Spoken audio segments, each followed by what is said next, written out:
What's happening, everybody? It's your boy Cory Hill, aka DJ Hustle Simmons, Tash, Van Styles. We got this podcast. It's obviously Big Dookie Chain. You already know what it is, man. And there is like a button that makes you subscribe or lets you subscribe. So why don't you do that? One adult in the house, and that is Tash to the left of me. Myself, Van Styles, Hush behind the cameras. And the reason I say that there's one adult is because there's multiple kids and we can't stop being bad right now. Is we got Hustle Simmons in the place to be. Gentlemen, what's happening? How are y'all? What's going on, homie? What's going on? Hello to the camera. We appreciate your support.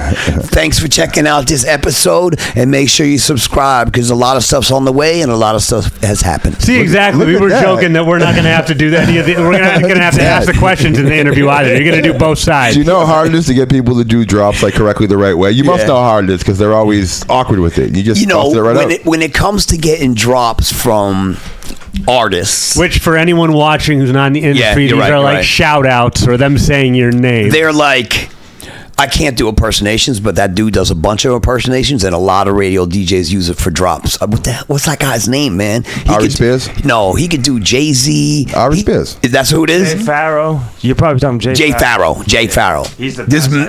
There is mad DJs on the radio that holler at that dude. To do drops? And because he could do Jay-Z. Mad people have Jay-Z drops. That are from him? Yes. What? Yes. That is out, dude. Everything is a lie. This is before we're even getting AI drops, and they're definitely going to be able to get everybody. Oh yeah, that's I was just going to bring up every AI. Every radio station is going to have fake Jay-Z. My drops. man, there are so many. Well, my guy Jay-Z, they'll have and my man drops over here.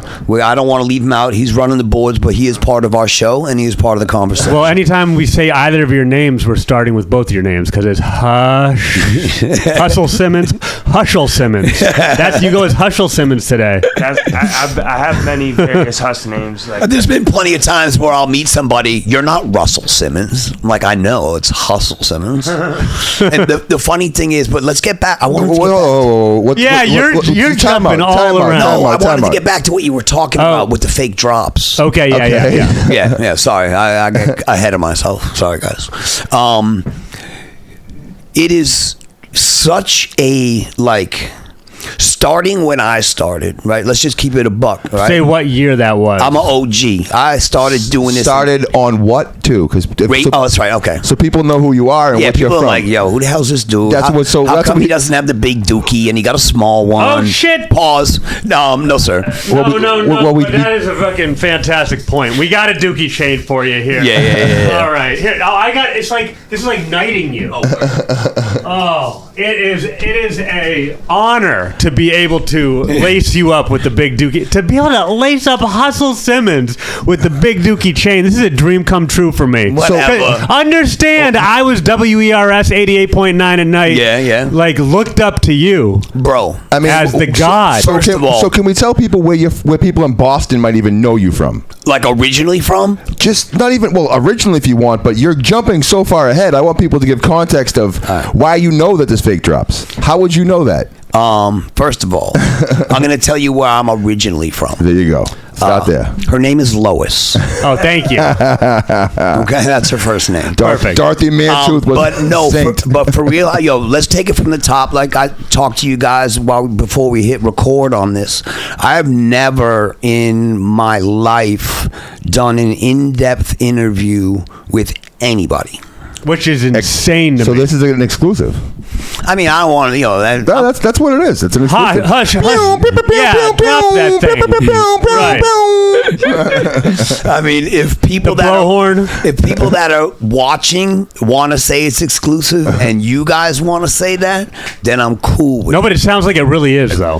Why have you never been asked about your life story? Okay, so I think we need to talk about who I am, and I can answer that question. That's what we're trying to do. More context to that answer. As we say, take it away. Let's put that in the parking lot. Yeah, but don't forget that question. So where are you from? I am originally cool. I'm gonna give you from before I was born. This is an easy question. Before I was born. Yeah, let's start with your parents, your great-grandparents. Ellis Island? Was it Ellis Island? Like, what was your origin? Did you do your 23andMe? Check it out. My mom is from Jersey. Okay. Okay. So And you have a father. I've never met my biological. Okay. I do have a father that legally adopted me when I was 2 years old, and he married my mother. Okay. It's already getting spicy. Yeah. So I'll tell you the story, man, because it's like I'm proud of my mom. Tash has similar. I have the story same he can exact pop in. story. All right. I just found my family literally 2-3 years ago. I found. Oh, wow. I had a flight. We'll talk about it off Yeah, air. yeah, But yeah, definitely, man. just yeah. Definitely, you know. But I do have a similar story. I do have a similar story. Some to that. things aren't for everybody to know as well. No, people know my story. Okay, This is about you. Okay. I don't want to spend a half an hour talking about me. I want to talk All about right, you. so let me just start in the beginning because I've known you forever. Yep. And we'll get into how and how long. We'll do it. Well, yeah, I'm sorry, man. I'm not just used to us. this other We've side. known each other for 20 years. Exactly. And Yeah. you existed long before you knew me. Exactly. Long before I knew you. You Yep. didn't know me back then. Nah, that's So- funny. I appreciate the support, man. You know I always supported you. I know. And with a name like Hustle Simmons, and I was on the hip hop show at Emerson, I was like, this dude is the god. And this guy was on. So we haven't gotten even to that yet. I just want people to know that you're from Excuse me. 94.5. You're from JAMN 94. That's how Yeah. people in Boston Okay, yeah, yeah. are going to know who you are. Thank you. Formerly of JAMN 94.5. That's what I'm trying to get to Formerly right there. of 96.9. Formerly of 100.9 Rhythm FM in Charleston, South Carolina. Okay. Formerly on 97.9 The Wiz in Augusta, Georgia. Formerly on 98.5 in Charleston, South Carolina. Where does this journey start? Right. And just real quick, too, it's like, in terms of Boston, Yep. I think you got to be the most well-known urban radio host of all time, or is that just in my mind? I moved from Michigan here in 2001. You know, I never think about that. Okay, you don't think about your legend. You don't look in the mirror and and you're like, damn, No. you want your own autograph. When I look in the mirror, I see someone that is very fortunate, very grateful, very appreciative. Okay, I see a legend that I always looked up to, and you were like Just like the name a Hustle shadowy Simmons. character that just existed in another So- realm. Yo, my man, So- for real, I got love for that because, you know, the way I look at this whole thing in this entertainment world we're in, and like I said, I've been very fortunate. I've been in a lot of rooms that were pretty interesting, with some pretty interesting people that we can get into. We would love to get into that. But Hustle Simmons, I'm not from the era where you give yourself a name. Of course. Hustle Simmons was given to me. I never woke up one day. Did and said, Lois give "Yo." you the name, Hustle No. Simmons? Right, this wasn't from- so I'm trying to Wasn't figure from out. your mom. So it wasn't from Lois. Okay, so from let me Lois. tell you about my hold mom. on, let me ask Okay. you. Let me ask you a question. I got my hustle from my mom. Okay, let me ask you a question though. Go ahead. All right, so from Lois, how many years till you start getting into music and become Hustle Simmons? Wow. How old are you when that journey starts? Okay. Where does the name come from? When did you get it? How old? well, how old my were you when origi- that my- started? my original- Your first stop on the Hustle Simmons, not here. Oh, Boston? No, not the end. The When very you got the beginning. name? I'm When you about got to- the I'm about name? to The give it to you. conception of Hustle Simmons. Yeah. And the Okay. conception of your musical career. Okay, cool. So, Take you know, 20. yeah, right. So, I need to talk about my mother and my birth situation. Absolutely. It means Go- a lot Go to for me. it. Go for Take it. it. I'm proud of my mother. I'll talk to you again in 30 minutes. No, it'll only take a second. So basically, my mother was young when she had me. She got, How young? I think she was like immediately out of high school. Okay. You know what I'm saying? So you had a teen mom. Might Used as to be a well. lifetime I think original. like 18 or 19 when she had me. 16. Yeah, that's so okay. Okay, two teen moms. Nice. No, so my grandfather, who I was only fortunate, well, not unfortunate enough to like a couple of years, he died like when I was young. Okay. He did not like the situation my mother was in with that person. He took my mother to Las Vegas. That's where you go to get away from your problems? Yeah. So my mother spent her pregnancy in Las Vegas. So I was actually born in Vegas. That's why you're such a wild boy. No, I don't know. I just think it's for the audience right here. They don't understand. Like, well, okay, that's no big deal. He can still call her unless they block him. B. We had phone books, B, when I was little. There's you go from Jersey to Vegas, a person is not finding you. Yeah. You know what I'm saying? So then she ended up moving back to New Jersey for a while. And this is to the best of my recollection. Maybe I have some stuff wrong. And my mom was probably watching, so she'll let me know. But Hi, Hustle Simmons' mom. Yeah, right. Hi, Lois. So she went back to Jersey. Lois Simmons. She went back to Jersey and she moved to Boston on her own with a baby to go to college, where Mass Art is now. Used to be a college back in the day called Boston State. Okay, I didn't know that. Right in more Mass Art is Boston State. Okay.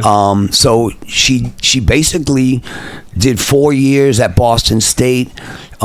She did some work at Northeastern, and every year she was in school with a young kid. She like 4.0'd it. Oh, wow. Dope. So you come from smart bloodline, at least on your mother's side. I come from people that want to earn what they have. So this is where you got your hustle from, you said. I would say so. Your mom. Okay. Yeah, I mean, where do we get stuff from? Now, did you ever add stuff on? Did you reconnect with your dad down the line or no? My mother gave me a letter from my biological father 5 years ago.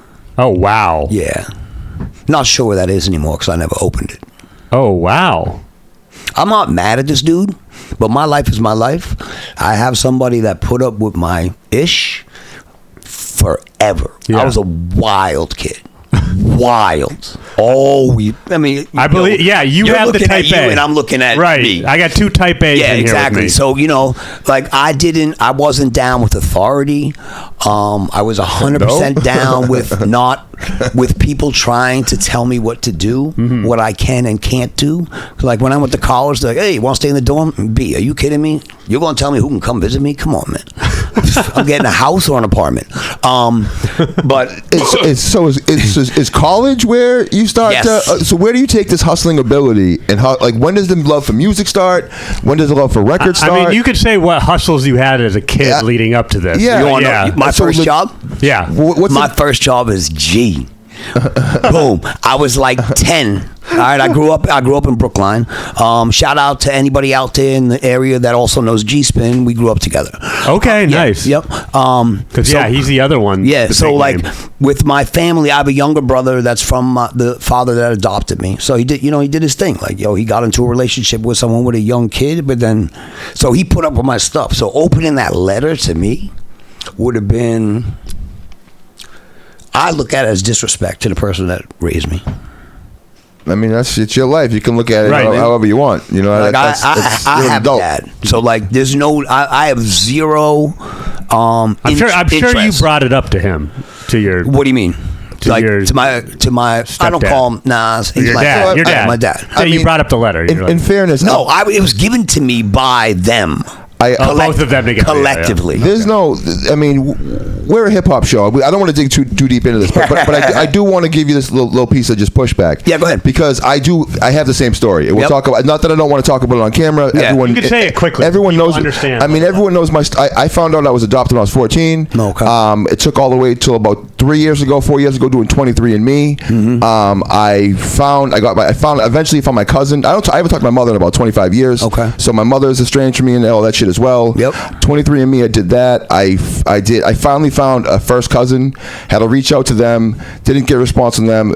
Went through Google and everything. Figured out who their father was, and I did detective work. Yeah. About 3 days later, I was in Florida taking a DNA test.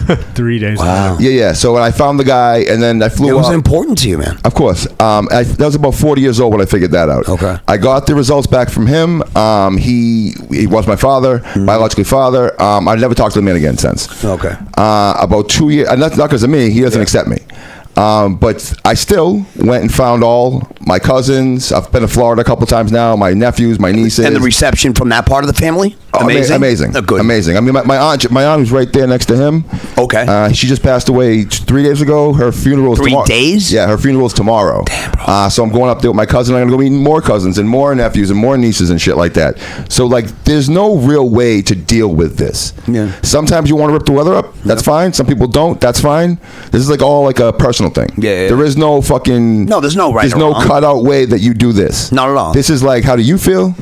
I'm just saying. So I can, like, you can tell your story, you can go. Yeah. But I did want to give a little bit of pushback with that, because like, some people want to open the letter up. Yeah. And I want to let them know that that's okay too. Mm-hmm. You know what I'm saying? Because I was someone that wanted the letter to be open. Yo, my life is my own journey, and Exactly. I would never tell someone what to do. And it's not because I don't want people to do that to me, but there is no do-overs in this thing. I don't think people are telling you anything to do. I know, you just don't come across as that kind of guy.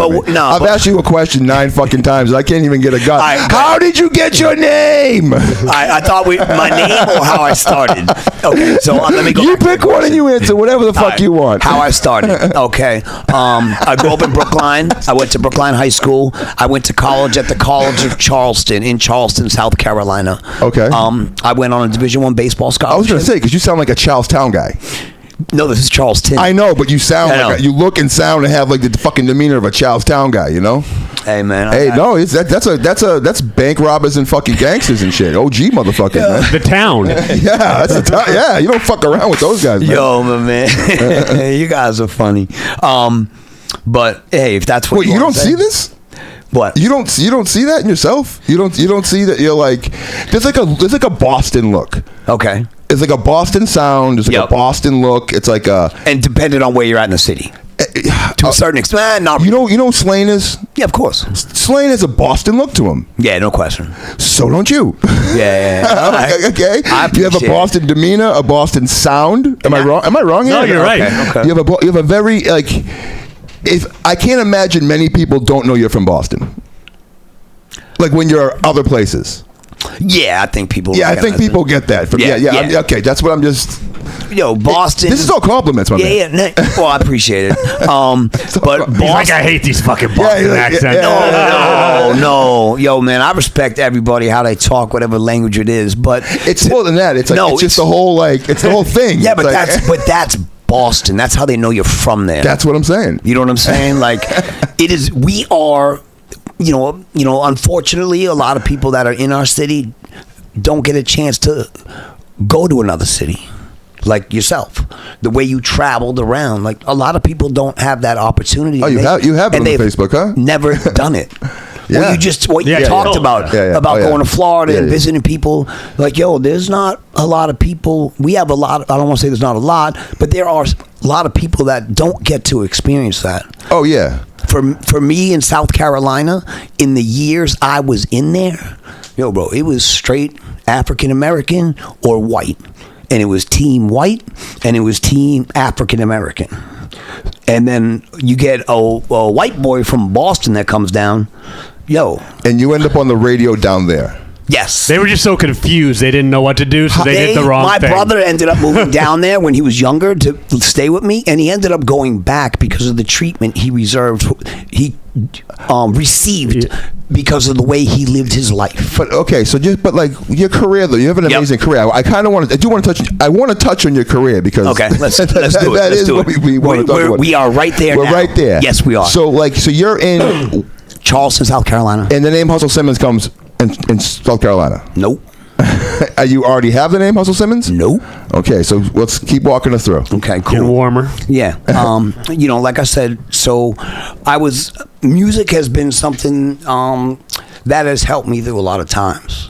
So it's something I hold near and dear. Have you always been a record guy? Value. Always been like a record collector, music collector? Not necessarily, to be honest with you. My man station over there is what I listened to growing up. Oh, 88.9 Yo, bro, WERS. Yo, man, I remember the first time they played the Jodeci Freakin' You remix with Raekwon.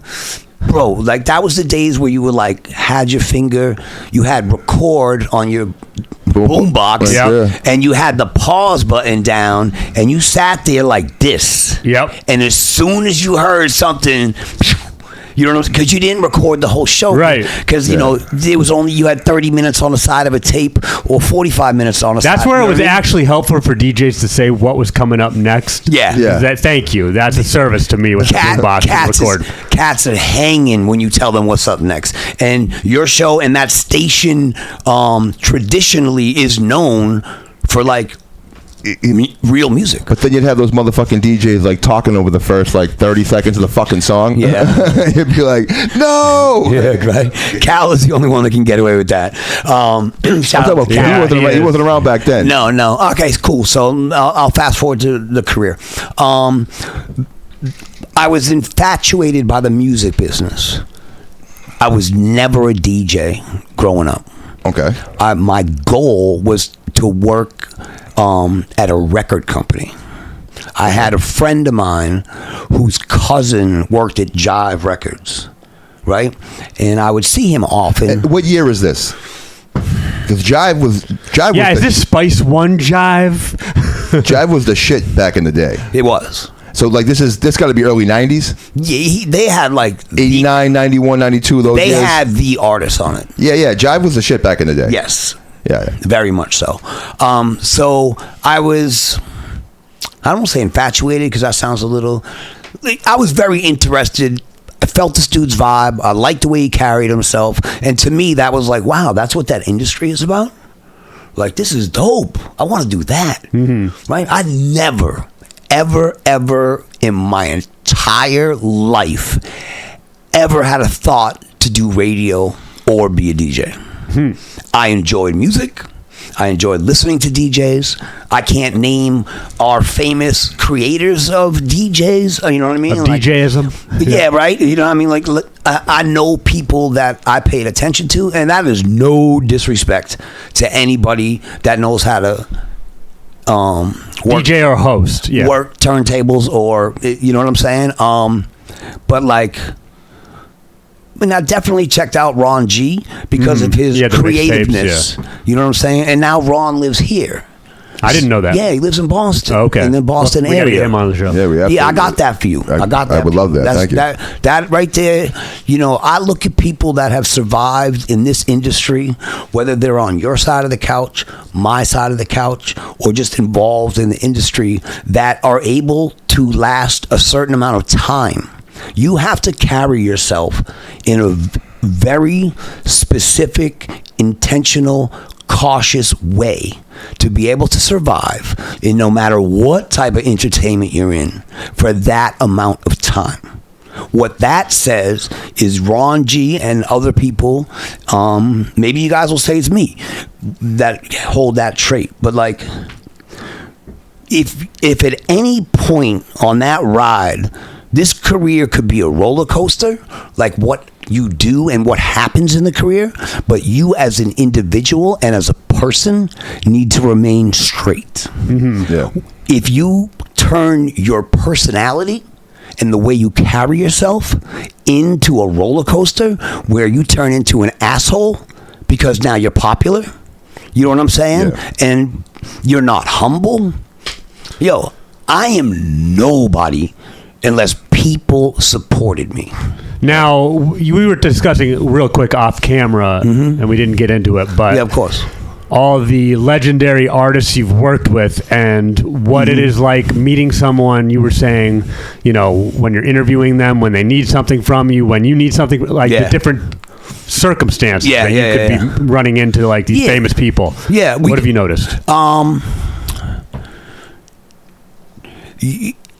It's so hard for anybody unless they're around the age bracket and experienced that lifestyle and what music was about when there wasn't access to every single song like there is now that anybody records. Cats is recording on iPhones and now it's on TikTok and it blew up, and you know what I'm saying? Like it is so accessible. You had to bust your ass as an artist or a DJ to get to see behind the curtain. Yo, for anyone to know you.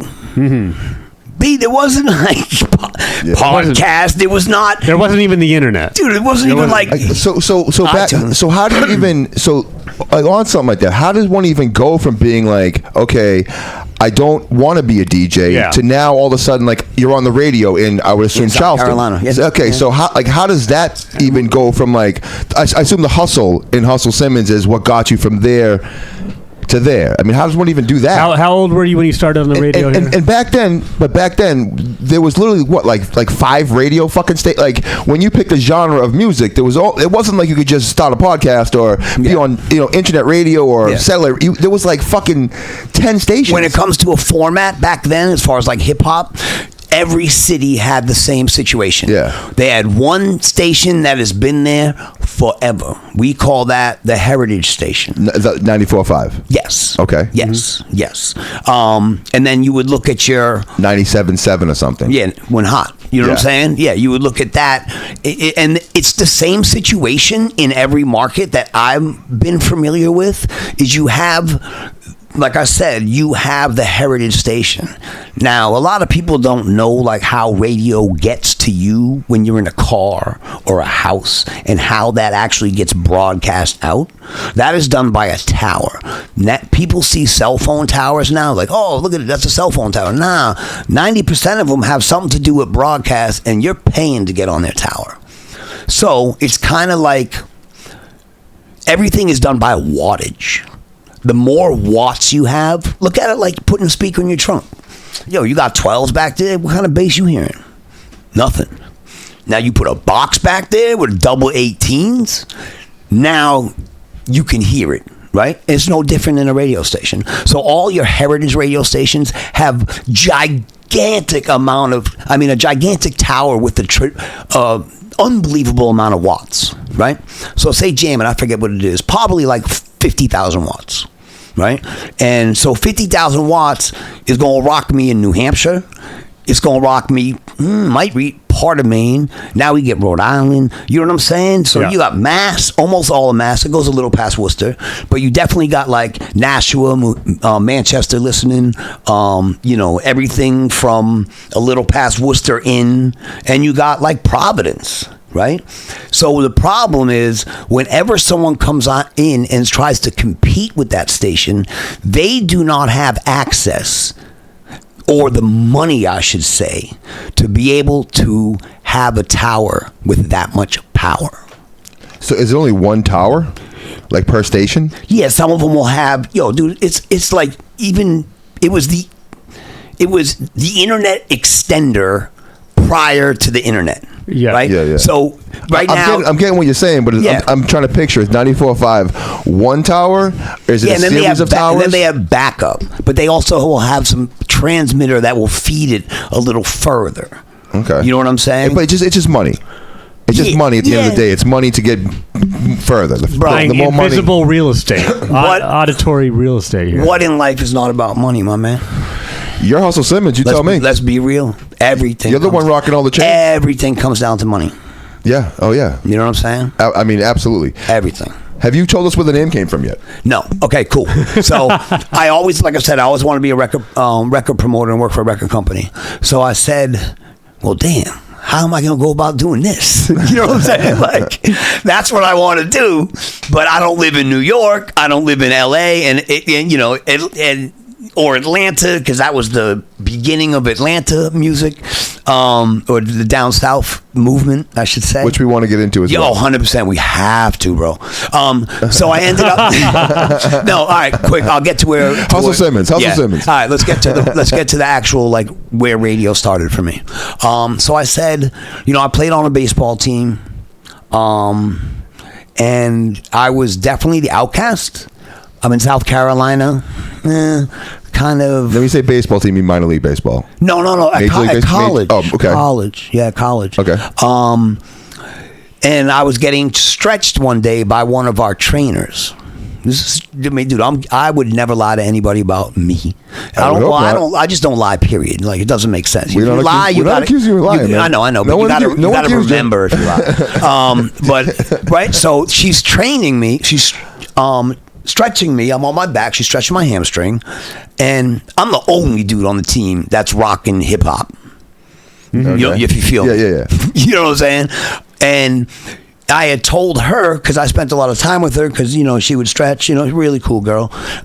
She was part of our program. And she told me one day, she's like, "Yo, you heard this new radio station?"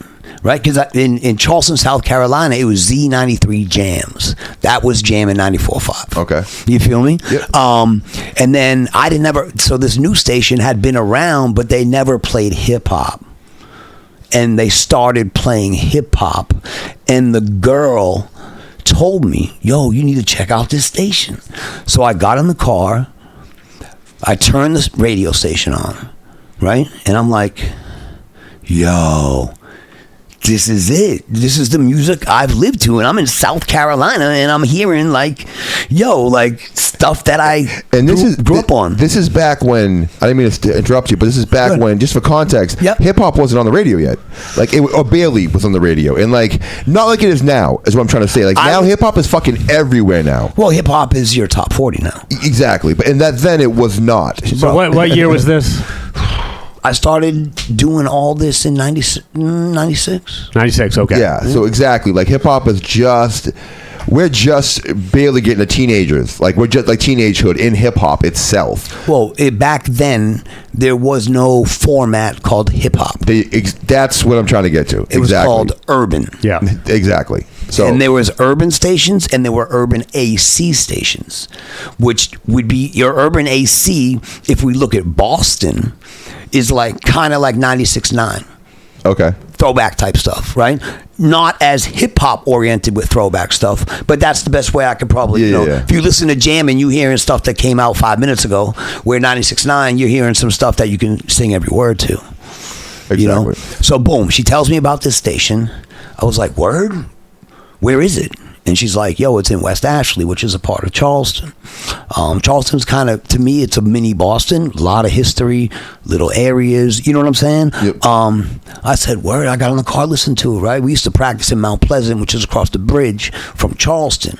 And the station, like I said, was in West Ashley. I was like, yo, I'm going to the radio station. I want to get an internship.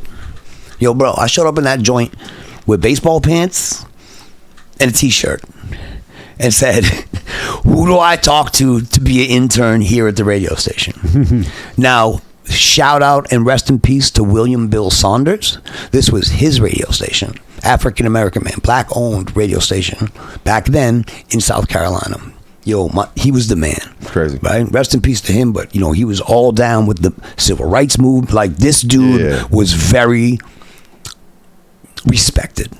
You know what I'm saying? So basically, they asked the program director, for everyone out there, if you work anywhere, your manager is the program director. He is in charge of you. You report to him. Jay Jackson, dude from California, he saw something in me and was like, word, I'll give you an internship. Now, I'm at the radio station just because I want to meet record reps when they come visit the station and try to holler at them and get some type of job and move on to an internship in that industry. Yep, got it. This is when I'm a junior in college. Okay. Excuse me.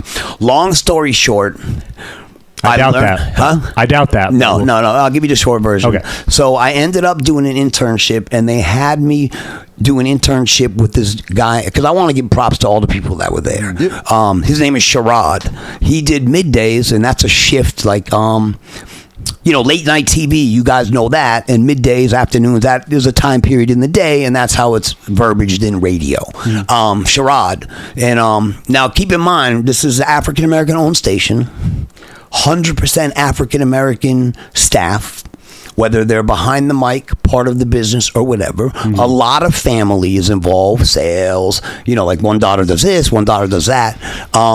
So when I first walked into the building, the person that worked at the desk was kind of looking at me like, yo, what you want? Yeah. You feel me? Are you lost? Yeah, so, okay, boom. I get the internship. I start interning with the midday guy who's on air. So, I watch. He starts teaching me a little bit. Still zero interest to jump on the radio. Long story short, and I got you on this one for real short, I did my I was doing the internship, and then it was a Saturday night at about 10 o'clock. They called me and said, yo, we need someone to fill in tomorrow morning at 9 o'clock for 1 hour. Right? So this is 12, 13 hours away from where I am right now. I said, damn, what am I going to use for a DJ name if I'm going to be on the radio? You know what I'm saying? And like I said, I grew up in Brookline. My neighborhood was Cory Hill. Cory Hill Park. Cory Hill Nursing Home. So I'm like, yo, I'm from Boston. You know how we are. We always want to rep where we're from, especially Boston. So I was like, yo, Cory Hill is a dope DJ name, and it represents where I'm from. I did that one shift, nervous as hell. Even though you stand in a room and talk, you still be nervous. It's weird. You're not talking to anybody. You're talking to this and not looking at anybody. And I fell in love with it, man. You know what I'm saying? All it took was 1 hour. Yeah. So what happened was this radio station used to play gospel from 8 o'clock in the morning to 8 o'clock at night on Sundays. That's what urban radio stations, especially like the hometown ones, that's what they did. They played some type of gospel every Sunday for 8 to 12 hours. That's how it is down south. I was down south especially. That's how it is down south. Baptist and shit. Respect to that. So I was like, well, damn, there ain't no slot for me. You know what I'm saying? Like, what am I going to do? I want to get on, but they're full. There's no openings. So I went into my boss one day and I said, yo, man, I got an idea. He said, what's up? I was like, would it be possible to play gospel from 8 a.m. to noon, and then from noon to 6, you give me a slot, and then you can play gospel after me? I said, yo, my man, everybody in the market is playing gospel on the same day at the same time. That's a good point. Right? Yeah. There's an angle. Yeah, it took some balls. Yes. My man went with it. So I came up with, like, I did mad different shows. So my original, my first job, this is while I'm in college. Okay. Right? I'm playing baseball. I also have a regular job, and then I picked this up. So I came up, Cory Hill, right? And what helped was, this is the time, obviously everyone in the room knows who AZ is. Yes. So remember AZ Sugar Hill? Mm-hmm. Yes. I had him redo it and had a girl do a hook for an intro to one of my shows. Hold on, wait. You had Yeah. So had AZ? So if you're a guy that's just starting out. Okay, all right. I fast forwarded too much. Okay, yeah, okay. So I'm just thinking it's your first show. Yeah, no, How the fuck did you? I guess you're a hustler, but Dr. Dre and Snoop. You know what I'm saying? I just asked them to meet me in the parking lot, and they jumped through the window. Right. Okay. Yeah. So I did my Sunday show for a while, and I had to be creative and stand out. People knew me very quick. I was the only white. You have an energy about you. No. But this was a time where there was not that much interaction when it came to races. We're talking down south, man. Yeah. You know what I'm saying? Like 96 down south. Yo, yeah. You kidding me, man? Charleston, it's got the most churches in every city in the Charleston's country. where the slaves came through as well. Too. Exactly, man. So exactly. That Shout out to all my people that speak Geechee. A lot of people don't know what Geechee is, but that's a language from that era. Well, that dock there is it's like 90% of the slaves actually came through that. Dock. I know. You know, obviously, so it's crazy down there. That's some bullshit. You know what I'm saying? But you got out. You somehow busted through that mold. I did. So because I'm from Boston. How so? I was raised in a family that accepted everybody. But why did they accept not your family? Why did Charlestown accept you? My family taught me to never look at anybody outside of anything except for who they are as a person. I don't care what the exterior is. I don't care what you just did. I don't care what you're about to do. Now, I judge people, and whenever someone says they don't judge someone, you're fucking lying, B. Everybody fucking judges someone, right? But there's a certain way that I judge people. Anybody can do anything at any point in time in their life, and it doesn't represent who they are. You could do something for 5 seconds that is way away from who you are. Right, that's how people end up in jail for the rest of their lives. In really bad situations, right? I judge people off intent. What is your intent with that action? Sure. Because anybody can flip out, and you have no idea what we go through as people. But okay, so that's how you accepted them. But how does the black culture and the black people in South Carolina accept a white DJ from Boston coming down to do black music? Yeah, exactly. So how does that work? Back then, when that's not happening. Yeah, exactly. So how are you the one that's able to break through that mold and change that? Talking about that. My first day of my internship with Sherrod, he took me out back and said, come on, man, I want to have a cigarette. I said, okay, bro. I just met this dude 5 minutes ago. He said, I'll never forget it. His first words to me were, you're either going to get accepted or you're not. And if you don't, keep it moving. Because you're either going to get it or you're not going to get it. You're not going to be able to earn it. It's off rip down there when it comes to that. You know what I'm saying? So I He meant when you're on the radio or just in the being office? accepted by a community that does not have the best experience when it comes to a white person. Okay. Got You know what I'm saying? Yep. As far as like, how did I do this and how did I do that? That's like, I'm going to give you my version, but that's really a question for someone else to answer that was there. Feel me? Like, I don't look at it like I'm this like creator of this fantasy world. This is my life. This is what I like, and I want to do it, and I'm happy that I'm in the environment that I am in. 8 years of my life, I was the only white dude. 8 years down south, pretty much, till the police came. But so I'm saying it's real. You'll come at the club. Oh, gotta go. You know what I mean? Whatever. But so I did the Sunday show, and I think what made me popular was like, wait a sec. First of all, if you listen to me on the radio, at that point in time, whether it's in South Carolina or Boston, and you use the name Cory Hill, and you're on an urban radio station in South Carolina, they do not assume you are white. Feel me? Mm-hmm. You know what I'm saying? Because I guess maybe it's like our Boston vibe is not really like racially influenced. It is in certain areas, you know what I'm saying? But we just have like some type of swag. And I'm not trying to be cocky because that is opposite of who I am. I get that same voice too. We just you know what I'm saying? Yeah. That people so think, the first person I met, right? All right. So I got a Sunday show. He gave it to me. I started getting popular, right? Because I was creative on the radio. So what I started was, once I had a regular Sunday shift, like I said, I got AZ, who was just at the radio station. Back in this day, there wasn't, you had to drive to every city to say hello to somebody and let them know who you were. Yeah, I gotcha. You know what I'm saying?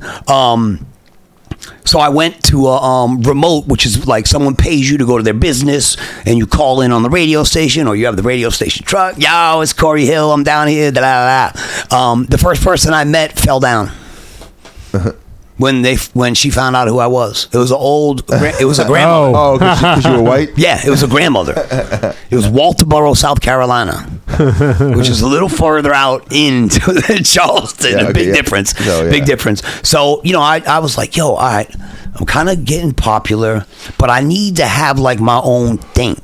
You know what I'm saying? Yeah. And so what happened was, like I said, AZ was visiting the radio station for interviews. You know what I'm saying? And he had Sugar Hill. That's what he was promoting. Yeah. That was still is. That's my joint. Yeah. So check it out.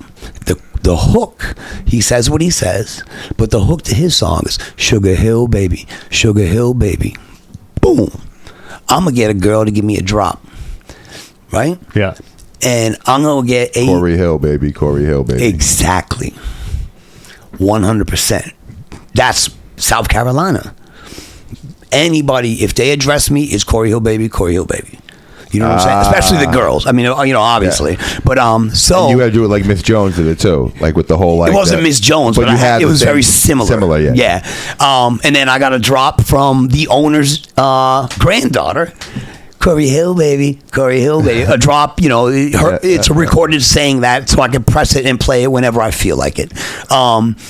So then it turned into when I would get on the phone and girls would call, yo, whatever, yo, it's, hey, it's Rhythm 100.9, it's your man Cory Hill. I got whatever, Lisa on the line. What's up, Carol? You want some tickets? And then most people sign off. What station did you just win your tickets from? I didn't do that. I said, who's your baby? And the girls would say, Cory Hill, baby. Cory Hill. Yo, I have a Leah drop doing Cory Hill, baby, Cory Hill, baby. Oh, shit. Mm-hmm. That's wild. So boom, I did the Sunday thing, and then they needed someone to do overnights.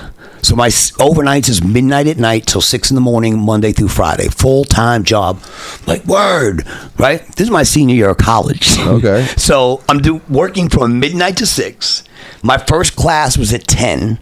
My school day ended like around 1, 2, and then baseball practice was at 3, and we got done with that at 6. So boom. I got you. You know what I'm saying? I'm following you. So I had like, a couple hours to sleep, but whatever, man. That's like what it is. That's what it is. I was in love, and I still am with my life. I was like, I'm playing a sport I love. I grew up playing baseball and hockey. I had Division II offers for, you ain't getting no scholarship in D2, but I had the opportunity to play hockey in college as well.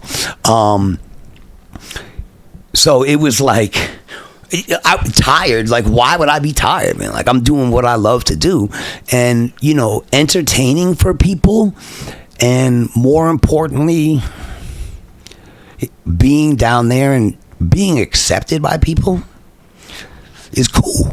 Yeah. You know what I'm saying? Like, not everyone's gonna fuck with you. You know what I'm saying? Like, so to be able to be a stranger in a strange city, being 100 miles away, it was dope. There's something to.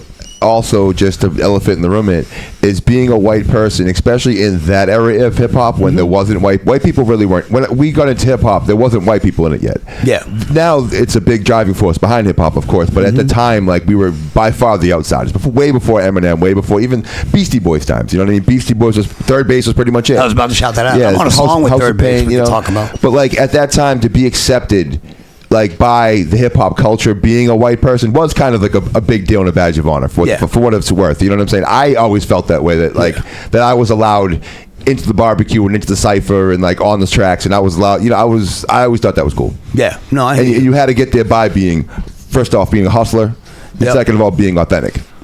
No one's lasting in this business if you ain't authentic. Two things: authentic. No, more than two. Sorry, authentic. First of all, humble, authentic, and give a shit about people. That's three things, but we'll go with that. Yeah. No, I mean, give a shot. Be a human being that cares about people, whether you know them or you don't. You care about people. Because it's a people business. I mean, the whole business, the backbone is just people networking. So you seem like you have like a beautiful thing going, right? You're on the radio in South Carolina. You have all these women fucking screaming your name. Yeah. And I'm sure when you leave the radio station now they know what you look like and shit. So now you're getting a play when you get out there. Why change your fucking name? Okay. Right. You're Cory Hill, baby. You're Cory Hill, baby. You have Aaliyah fucking saying it. Yeah. Why are you changing this? Why are you going in a different direction? So I never had a bunch of chicks waiting outside the station. Yeah, you didn't have to. You know what I'm saying? Yeah, you feel me? You could have pretended like you didn't know. Yeah, nah, man. That's not how. That's not authenticity my thing. over there. Yeah, it's not my thing. All right, so boom. They were at the club. Wait. Yeah, definitely not my thing there. That can affect your money.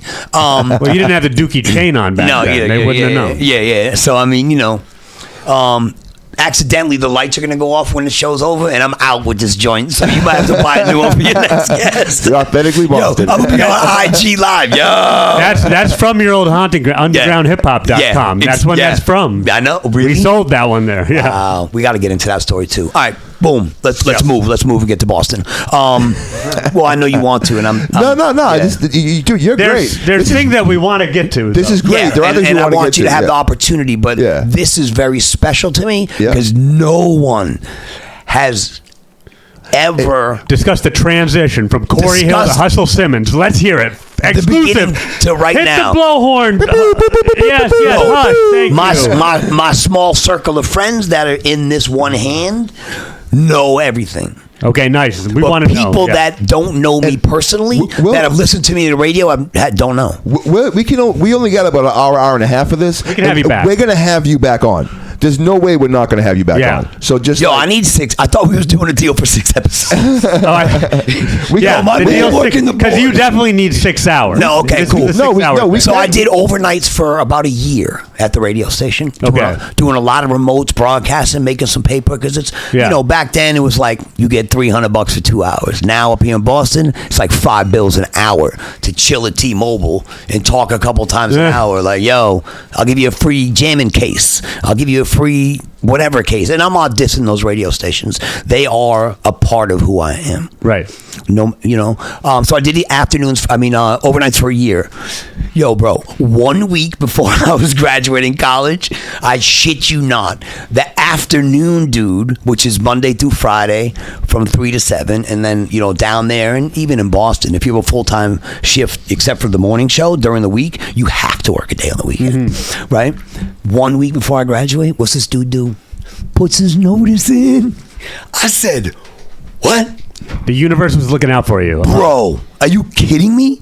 From an intern to overnights to the second most important show in the business on a radio station. Show number 1 is the morning show. Mm-hmm. That's how you try. It's like fishing, bro. Well, this is like luck, but being prepared. Like half of luck is being prepared when it strikes, and you're obviously, as soon as you get that call, you're ready to go. If someone offers you a job and you don't even know what the title is, take that shit. Right? Because you'll learn how to do it. Yeah. That's the way I look at it. What? Yeah, I could do that. And I fucking, bro, try to call my boy, what the fuck is this shit? This shit? Yeah. Like, what am I about to do tomorrow? You know what I'm saying? But who you are as a person can get you to places more than anything else in the world. Yep. Feel me? I don't give a shit what kind of education you got. I don't give a shit how much money you have. I don't care if you never went to school. You can still be successful. And you are. Thank you. So I appreciate it. But okay, boom. Week before graduation, 2-week notice. What's this kid do? Shows up the next day at the radio station with my resume. The radio station I worked at was getting a check from.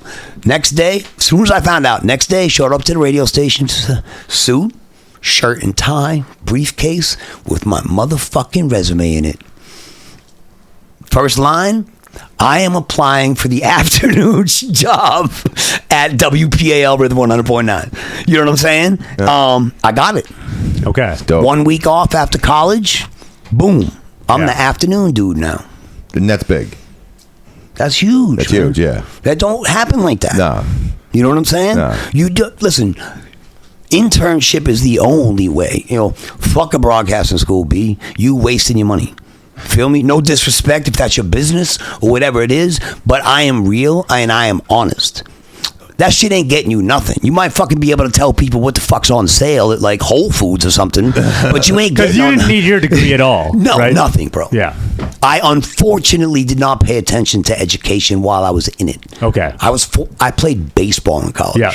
People say, "What'd you go to college for?" Baseball. Gotcha. But most athletes in college, at least then, and no disrespect to somebody that listen, it's cool to be smart now. Yeah. That was not the cool thing. Right. Back It definitely in the day. wasn't. No, 100% wasn't. Yeah. No one wants to sound stupid, but it wasn't, it was like golf. Back in the day, like, if your school had a golf team, you would look at the dude that plays on the golf team like, all right, B, you good. You know what I'm saying? And now I can't get enough golf in my life, But so I did the afternoons. The Cory Hill baby thing, dude. And what I did was instead of working Saturday for my full-time shift, and this is what I did throughout my Sunday shift. I made it a neighborhood. So my show was called the Cory Hill Projects. Okay? So when someone called into the radio station, where are you from, right? So say you from Taunton, right? We got the Taunton building in the Cory Hill So everybody that called, they were part of this movement in their neighborhood. And then I had a thing called the ice cream truck, which was the request line, and it would be an instant request. And what would happen was I would be like, I'd play the Master P little ice cream theme. Yeah. And then I would have sound effects. I had a pissing sound effect, right? And because I had a dog at my ice cream truck. So if someone ordered some bullshit, I'd be like, yo, that's some soft serve. And then you hear a dog pissing. I'm like, yo, my bad. My dog had to go to the bathroom. Like I'm not playing. No, this is outlandish. Yeah, I mean, this is creative. Not playing that song. It's kind of risque for a white boy to be like the Projects, but it never crossed my mind, bro. Right, it worked. But I would never go into a state, I would never do anything that I wasn't confident in or would be able to back it up, right? I don't look at the Projects like a lot of white people do. I don't. There's a lot of white people, where we live at, across the country, you know what I'm saying? In politics, the Projects aren't negative to me. might not be people's dreams sometimes, but they have a home, B. And you never know what people go through. Because there's plenty of people, no matter what color you are, that live here and then go into at this point in time, regardless, like you've already embraced, like, I'm the white boy in hip hop, and people already fucking know who you are. So at this point, Cory Hill. You're Cory Hill at this point in time. So motherfuckers already know my color and all that shit had nothing to do with it. But I'm saying that you're already a known person by the time you're doing it. People already fucking know. They already know you're fucking hip hop. Like, they're not even questioning this. So who are some of the first, like, big hip hop artists that you got to work with? I got screwed, bro. 3 months before I started the internship, Biggie. Okay, I was gonna say blew up in New York because 2006 is when they died, right? Yeah. No, but I'm saying Biggie. Yeah. So obviously back then you were like popular in your place, and then you went out, and then became more popular by where you went. Biggie, his first promo tour. For people out there, it's like, you know, when you go out and expose yourself to not like that, but, you know, you let people know who you are and what you do. The first station Biggie went to, back then, they wasn't driving in, I don't even know what they call, man, the Mercedes joint, what are the Sprinter? They were in a 15-passenger van with like 12 people. First stop from New York City was Charleston, South Carolina, to the radio station I interned at, and I missed that shit by like 3 months. Damn. Every dude at my radio station had 1 million Biggie drops. Oh, wow. It was his first time being out. He was, dude, they had like 50 each because that dude was all amped. Like, I'm not in New York. Like, people know me here. You know what I'm saying? So I ended up doing that. And then I became popular. And back then, and I'm fortunate for this, it's like people always ask you, like, oh, well, do you think the internet era of radio is better than traditional radio before the internet was there? Right? Because think about it. Like, you were able to create yourself, but you didn't have none of this shit available, bro. There was no like... Right, but you didn't have all this competition. It's like everyone's on the same playing field, so I don't think one is better than the other. Only if you had a leg up. To expand. Yeah. Right? To expand. So back then, record companies made really big money because, as we know, they jerked all the artists. Yeah. Artists is making no money. Record companies making all the money. Right. So the record companies have money. So there used to be this thing called Mix Show Power Summit. So back then, people probably like are familiar with like Jack the Rapper and some of the like hip hop conventions. Yeah. For people out there to relate it to nowadays, hip hop Olympics.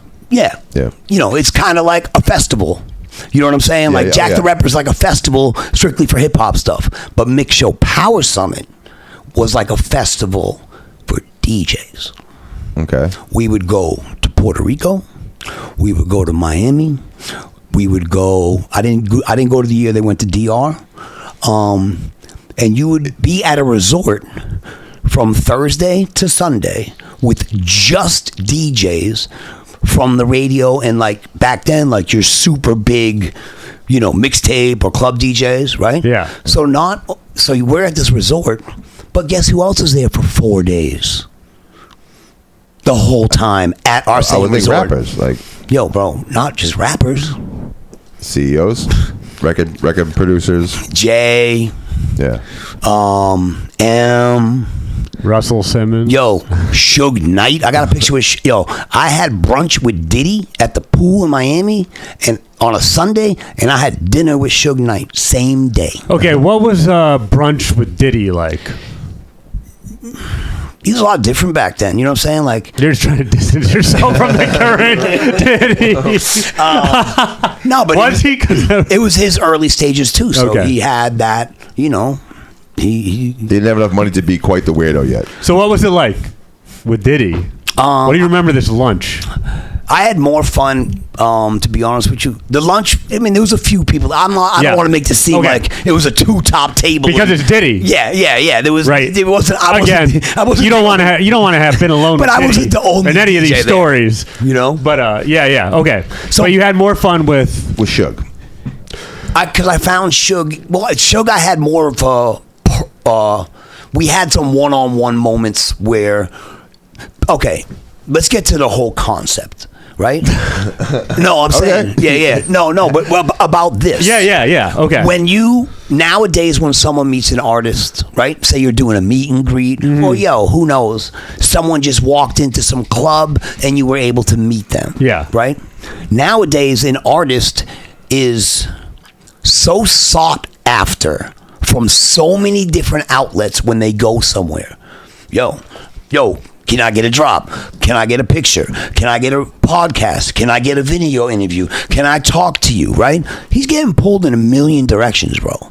You are not meeting who that person is in that type of environment. This is a person that is like, either I want to go back to my hotel room because I'm getting overwhelmed with all this, or it's a person that is really effective at knowing who they are, how they will make money, and what to do in situations, right? So when you meet somebody in the environment that is happening today, it is bro, you could be the biggest DJ on a radio station. You ain't gonna form that type of relationship in this type of environment. I'm gonna blow your mind right now with a question. Okay. How did you get the name Hustle Simmons? Jamaica. I was in Jamaica. Have you ever met Russell Simmons? Yes. As Hustle Simmons? Yes, I have drops. Okay, how did that? I have. Hey, it's Russell Simmons. How did the name come from? Like, finally, could we get that? Yeah. And then, just real quick, meeting Russell Simmons with the name Hustle Simmons. Yeah. At Fenway Park. Oh, okay. Nice. Yeah. Okay. Cool. Who gave you the name? Oh God. Dude. He's gonna kill me, bro, because that was the best thing ever. All right, so what it was basically, episode 2. I'm getting him. Well, yeah, okay. Okay, Yeah. So the name came from, like I said, they had Mix Show Power Summers. There was a lot of events for DJs, and I was at all of them, bro. I want to get to Ludacris. I want to get to T.I. I want to get to Boston. But I can't get there until I know how you got your fucking name. I'm telling you, bro. So there were so many events for DJs, L.A., Atlanta, boom, boom, boom, boom. I was at all of them. Then we were at an event for Mary J in Nate Grill, Jamaica. It was like a Mary J concert on the beach out there, and like they brought like 8 DJs to like play some tunes. I'm like, word, I'm in. You know what I'm saying? Yeah. So we're at the resort. Mary J. Yeah. Fucking Mary's at the resort. I can do that. It's before the event, and one of the record promoters, who's a record promoter, he said, "Yo, bro, if some motherfucker needs to open an envelope in this industry, you're fucking there with the letter opener." He's like, "You're fucking Hustle Simmons," and I said, "All right, word." But to me, it's like, you were accepted into a closed-knit community, a tight club. Yeah. You became a gatekeeper because the gatekeepers let you in. Nowadays, I mean, it was just like, it was great because it's authentic. Everyone now wants to make up their own name. I'm from the time when someone gave you a name. Like, it's embarrassing, dude, when I first came to Boston and was using Hustle Simmons, and like, hey, I'm Hustle Simmons. Like, that shit is weird to me. You know what I'm saying? I don't do that. Like, when I meet people, when did you start if it comes that? up what I did for a job back then it would do it. But if it doesn't come up, I don't say shit. So back then, you didn't introduce. When did you ever introduce yourself as Hustle Simmons? No, he would back then. In places where it was mandatory. Okay. You know, I didn't use Hustle Simmons to try to get a leg up. Okay. What about now? Like, do you ever introduce yourself as that now? No, but in my current career, we will. We'll get to that. Yeah, we'll get to that, and it is used. Okay. You know what I'm saying? And I can understand why that would be used in that situation. Mm-hmm. But before we get to all that, okay. Yep. So you're Hustle Simmons. Where are you located at this point in time? Are you in South Carolina still, or are you in Atlanta yet? Yes. I did 4 radio stations down south. So, did you ever end up meeting Biggie? I saw his show for $17.50 with Lil Vicious. It's a close second. Lil Vicious, I don't. It was about 15th row, small auditorium, bro. Small. maybe had 300 people. Do you remember one thing that Suge Knight said to you during that dinner? Yeah, he invited me and my man to L.A. to a Lakers game, and my man didn't want to go. he was shook. Were you my in- man Boogaloo from Memphis? What up, Boogaloo? He was shook. I said, my man, because people were intimidated by this dude. Dude, Yeah. Boogaloo from Yo, bro. Memphis, though? Yeah. Right. He doesn't sound like the name that's going to be intimidated. But okay.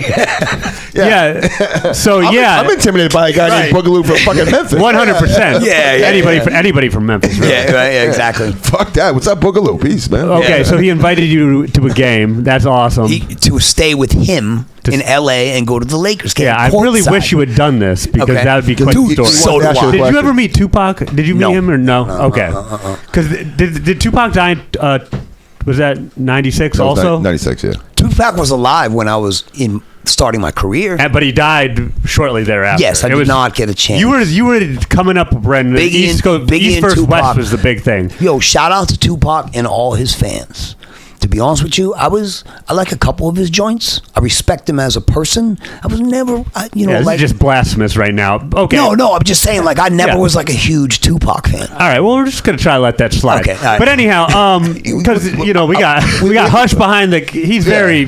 We Tupac have, is like his backup to. I have- he's getting music muted on TikTok. Oh, okay. I really want to get to I don't want to skip ahead of too much stuff. We're gonna have you back and we'll get to a ton more stuff. But Okay. I have to ask you about you get to Atlanta, right? And I read in the little autobiography that you have online. It says that you were instrumental in launching, help launching Ludacris's career and T.I.'s career, and you had a big event you do with T.I.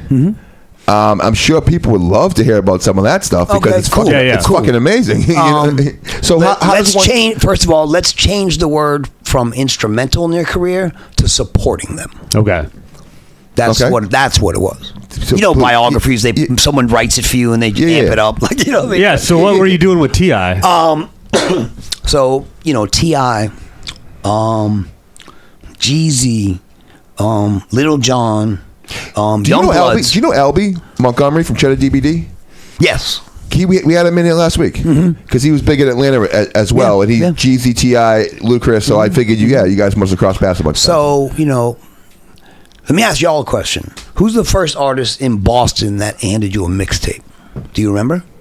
Who's this first dude that came to your store from the city trying to get their product or whatever? You know what I mean? That's probably me. Who was some yeah, right? That's probably me. No, but It might have been him. okay. So in general, I was the guy, as he says, I was the kind of guy who did go to the radio station. Yep. And was aggressive, waiting outside and trying to get what's up. Calling, Yeah, sending yeah. people, doing what's up. Yeah. Because it was good shit. I knew it was good shit, so I knew once they heard it, they'd be like, "This is good shit." Dude, you're doing what's necessary. That's why I'm working with him now. He's a pit bull. Yeah. Yeah. Listen, man. But this is Gotta go for what you got. You're dealing with Jeezy before the Snowman era. Bro, I'm dealing with T.I. I'm dealing with these artists. On an intimate level. I'm dealing with them when they handed me a mixtape. Okay. Oh, shit. Trying to get played on the Some of radio. them. So who's I wasn't on the radio in Who's an Atlanta. artist that handed you their first mixtape or handed you a mixtape? Yeah, we'll take your question right back at you. That's a tough one because it was definitely. What? See, it was your question. It's your question. And you just said I remember these guys handing me mixtapes. Yeah, but you're asking me to be specific. Wait, how did you meet T.I.? Okay, there you go. I was often in Atlanta because I lived in South Carolina and there were a lot of events in Atlanta that I would fly to. I mean, it's only like a 3.5 hour drive. So do you remember the first time you met him? Yeah. Okay, what was it? It was at Mix Show Power Summit, right? And this is where all the DJs are and all the big artists. This is how you build relationships. because Ludacris was a radio DJ. Sure was. Okay. And that's how you met him.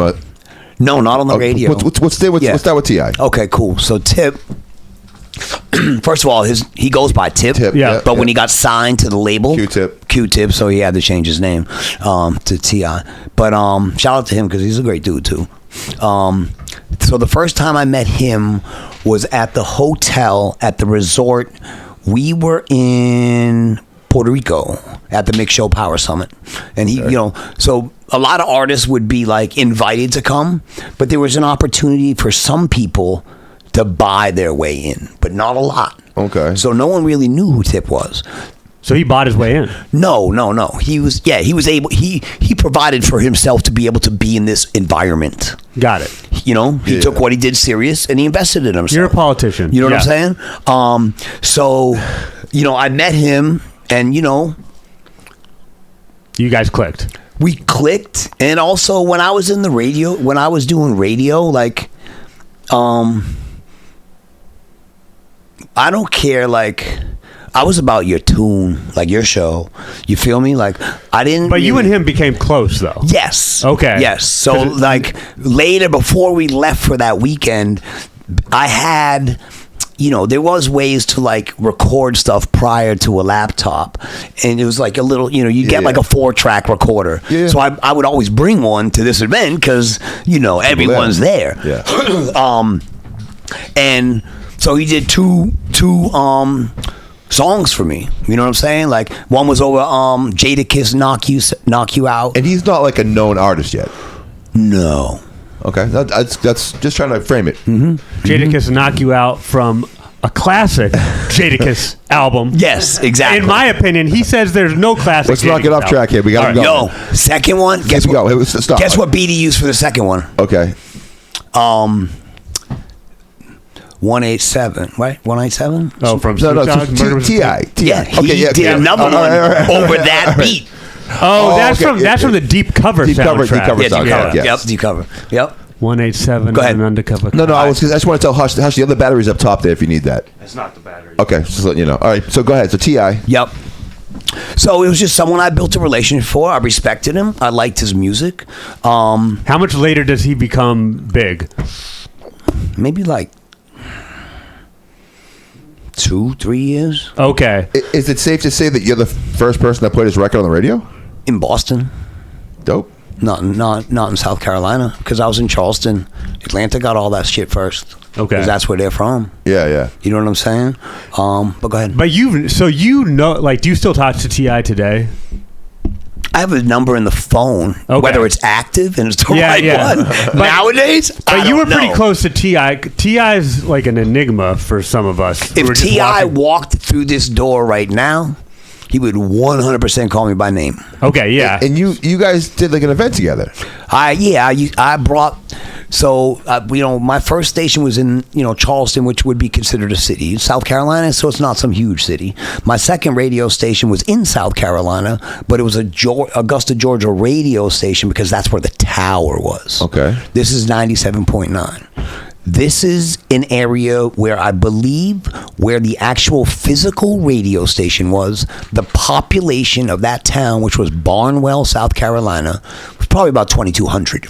Okay. Since you're going around to all these different events, did you ever go to a Freaknik, one of Luke 2 Live Cruise things? No. Okay, I was just checking. All right. Is that still in the works by JD? Are we getting a movie or something? That movie's coming. Yeah, that's the reason I was thinking. It's gonna be pretty interesting. But you know T.I. well. So T.I. So he would come do shows for me in South Carolina, but like rural South Carolina. Got it. So that's how well you knew each other. Like $5 to get in, free gin and juice all night, and people are complaining it's costing too much. But go ahead. No, I was just saying because I knew you guys had done like a festival together with Tip. Yeah, was it? I thought I thought I had read it in your biography that you guys had done some kind of fest or something. No.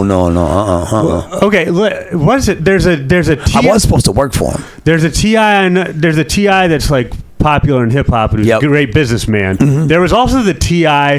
who got like arrested for having silencers, automatic weapons, and bags of ecstasy and other drugs. Bro, I had a conversation with Tip 1 week before that. My conversation was, bro, I want to work with you. Straight up. Yo, I swear to God. There's our soundbite. He ends up I forget because the gun thing was crazy, but that was Atlanta because they busted into his house and all that type of stuff. Uh-huh. But he was going somewhere. He's like, yo, I got to go here. I got you. Let's talk about it when I get back. Okay. Within that week, he was not able to get back on his own because someone else had him. Yeah. Yeah, the FBI had him. Yes. So the DEA. So obviously, that opportunity was gone at that point in time. And I never disassociated myself from him for whatever situations that he ever got into. Well, that's all hip hop. That's good stuff. If anything, I was- for hip hop, we- if you can I make was- it out the other end. Yeah, but it was, the relationships I was able to form because I was in very small settings. Did you ever talk to him about that time in his life? Like, what happened? Nah. Okay. No, I don't really ask people questions about stuff they might not be that proud of. Okay, yeah. Unlike me. Yeah. I follow. I've tried to follow your lead, but that's where I got lost. I like to look at the positive in people, man. Yeah, I feel You know that. what I'm saying? And then, how did you get to know Ludacris? Same thing. Going to Atlanta. Okay, and Straight when's the up. first time you met him? When right before he dropped "What's Your Fantasy," Oh wow! his first single. And you were probably playing that nonstop when that came out. Yo, that joint was crazy. Yeah, that shit And I'm was. not ignoring you guys, but I want to show something to the camera since you asked me that question. But I will still speak if it's okay with you. No, you're good. So Ludacris, I met him right when he was promoting "What's Your Fantasy," and he came to Charleston, and there was a little, little dinner for DJs. So that's when I met him, and his radio was Chris Lover Lover. Oh yeah, that's right. Yes, that was his name. Have you ever made love to? That's your fantasy. Have I ever made one? Made sweet love. Pause. Yeah, pause. See those types of With questions the female What's artist? crazy is while listening I to that shared- track. Oh. I shared the status about that song yesterday. It's going crazy on my Facebook right now, and y'all bringing What? up. Fantasy? Yeah, because it's like abbreviated, and it's like a super long abbreviation, and it's like you either know or you don't know. Yeah. When you know it, you're like, oh, how the hell did I know that? Yeah. Yo, that's funny. That is What is this thing on your phone? What's that? You're gonna show us. Yo, it's gonna the first time I met Ludacris. Oh, nice. Oh, You got the picture. Look at the Of course pictures. I do. Oh, that's amazing. Of course I do. I didn't know they had phones back then. Or they? Sorry, No, they bro. didn't have camera phones. I Bro. didn't know they had cameras back then. Yo, that bro. technology. It was 50-50 on whether or not your picture was good because this was a freaking like, yeah. disposable. You had to get it developed. These are disposable Yeah. cameras. You know what I'm saying? Hush, sorry, but I'm just the picture is You're so good. funny. Just for reference, I wonder how long we've been going for now. We at 115 right now. 115 damn, right all now. right. No. You're good. You're good. We got about another 15 minutes. We can do this. All right, cool. Because I do want to get. We have Let's so show much. this picture. 'cause We're I'm having gonna. trouble with the Ludacris picture. No, we're gonna bring hold you- this to the camera. Oh Jesus! Exactly. Look at that. Damn. Since you were asking about him. Both of you. I don't know if I I had can. to focus. I chat this one. Let's try. Attack of the Bald Heads. There you go. There it is. Oh. Yeah, so that's like early tip Wow. right there. You know what I mean? That's crazy. That's crazy. That's in the hotel room that he recorded them 2 joints for me. That's wild. So I have so many questions I want to ask you, but I do want to. We're gonna have to bring you back. Yo, people, Yeah. people are like, yo, motherfucker, I'm sick of this dude already. No, it's right. No, you got Yeah, a you have wealth too of much. a wealth of knowledge that I want to touch on your story because it's important. But I Okay, also cool. I do want to get to Boston eventually. great. Because if we can just take this last 15 minutes, maybe just to like Go to JAMN? just kind of go to JAMN, and we will have you back and talk about the rest No, of the stuff. this is fine. That's fine. We You know can what I'm do saying? this. But like It's your show, bro. Well, we are from Boston. We Yeah. want to touch on it. Yeah, it's important. How did that happen? Okay, so G-Spin, like I said, was a very big radio station. I mean, very big DJ on JAMN 94.5 at that time. This is when he's probably 3 years deep into what the show that hopefully everyone is familiar with at this point in time, but you guys are definitely familiar with, the Launchpad, which supported local music. That was his way in the door. Basically, G-Spin got on the radio because he DJ'd in like Nelly at a Nelly concert at like Royale or whatever it was called back then, and like he played old school hip hop joints, and Nelly just like freestyled for like 2 hours, right? And then the guy was like, "Whoa, this dude's good," and that got him his show, so he did the Launchpad. Oh, wow. So because we were friends, we lost touch when I went to college. Bro, there was and this is part of the story. I promise you this. It's okay. Mix Show Power Summit was in Miami that year, right? And all the DJs come in. I didn't know G-Spin was a DJ on the radio. I had no idea. I hadn't talked to this dude in a minute. Yeah. I go walking into the hotel where the event is and where we're staying. Who's sitting there in a chair? G-Spin. Bro, what you doing here? Right? But G was a DJ growing up. You know what I'm Okay. saying? Yeah. G he been a DJ. You know what I'm saying? That's what he wanted to do. Yeah. I mean, he's a nasty DJ. You can't be called G-Spin if you wanted to. Yeah. But, I respect the hell out of him because he's really good at what he does, and he's a very genuine person. So he's the one who brought you on. And he's humble. Did he bring I you would on? come visit Boston, and he would give me a little set on the Launchpad. Oh, okay, that's nice of him. It's a nice connection. He would look at me crazy when I would drop a T.I. record, I was gonna say a Jeezy record, because back a then none of Ludacris this. record. Yeah, They're like, none of this. yo, bro. Everyone's like, yo, what the hell are you playing? Because nobody was listening to regional. I was the hip-hop first back dude to. then. I'm not gonna say I brought the genre to Boston, but I was 100% the first dude to play down south music in Boston. So then you probably brought the genre to Boston. I mean, if you got to look at it that way, because 94.5 was when people were getting their hip hop from at that point in time. Yeah. I mean, that's especially Launchpad. Like I mean, Launchpad was something I was on Launchpad. Like Yeah, of like course. that was a good that was an honor. authentic hip hop show that played music that deserved to be heard. It was an I mean, Amen. being played on 88.9 was an awesome accomplishment, but being played like on the Launchpad was a little bit different. I got played on like the actually major 94.5. leagues Yeah, it was right like the there. major league shit at that point in time. Both shows are still important. Oh no, they were As yeah, equally as important. Exactly. Well, and I was actually we made it to the actual we made it to rotation as well. Nice. So like we even did that. So all of it's important. Yep. But like Launchpad was it was a Boston what's that called, a staple, Boston like it was And it still is. yeah. I mean, the show is still It's What alive. was the response of people? They were shocked, but did they like it or did they not? Anything not from New York, they're like, what the fuck? Exactly, that's what it was like. But you didn't Or really. LA. It was hard to get the feedback on whether they liked it or not, because They would the have to only call way you up. would have known was they called the radio station and you would answer the phone one at a time. Yeah. You didn't like. While you're on air, yeah. Yeah, you didn't like put a reel out there and anyone that has electricity basically can fucking see Right. it. You know what I'm saying? So people, but people were just digging you up here, and that's what eventually, like, I assume, got you like a primetime spot. It had nothing to do with people accepting me or liking me or not, because I was on the launch pad like 4 times. He gave me like a half hour every time, which I'm super appreciative of. It was so good to be on. He created the show. Okay, yeah. G-Spin didn't take the launch pad over. Okay. That is his show to this day. He might not be on it, but it's still the launch pad. Yep. Right? So he would look at me crazy. I'm like, yo, my man, like, you gotta, yo, bro, I'm telling you, this shit is hot, bro. It's gonna happen. You know what I'm saying? Right, this is where you get launched. This is the launch pad. Yeah. G-Spin is like super duper hip hop knowledge, lyric, you know what I mean? Like everything, bro. So boom, long story short, I did that a couple times. G-Spin calls me one day. It was a Wednesday. I was in South Carolina. Fuck, do you remember that? Yo, because dude, I still have my first check for that 1 hour, $13.11. I got paid for that 1 hour on the radio. Does it have the word Wednesday written on it? No, I'm talking about South Carolina radio station.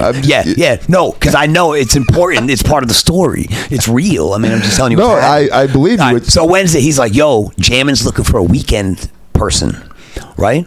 And I said, word? He's like, yo, they're looking for somebody, but the interview is you come, whoever they're interviewing is doing a Saturday night shift and a Sunday shift as an audition. Mm-hmm. And I'm like, well, when are they trying to do that? He's like, this weekend. Huh? This is South Carolina, 1,100 miles away from Boston. Time to hustle. Shit, I got right in that car, motherfucker. I put my dog in the back and I drove to Boston. You know what I'm saying?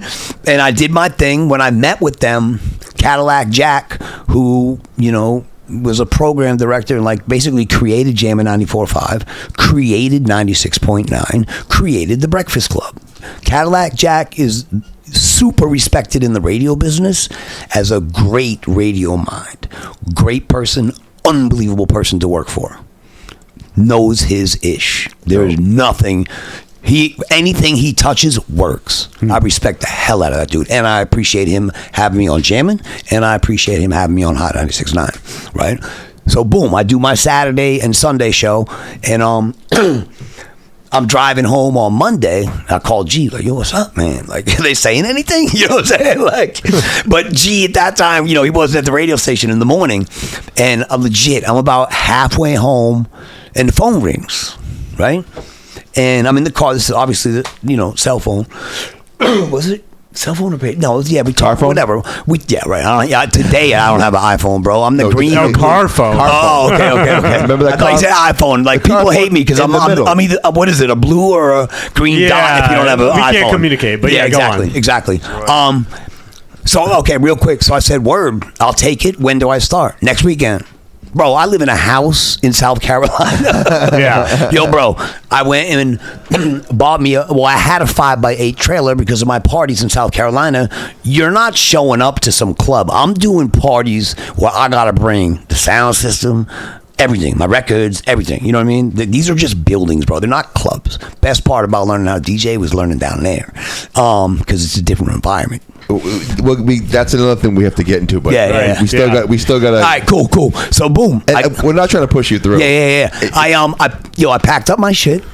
I asked my boy, my man Lucky in South Carolina, yo, B, you want to rent my house? Yo, I need someone to rent my shit and make sure the lawn gets cut. I lived in a nice neighborhood.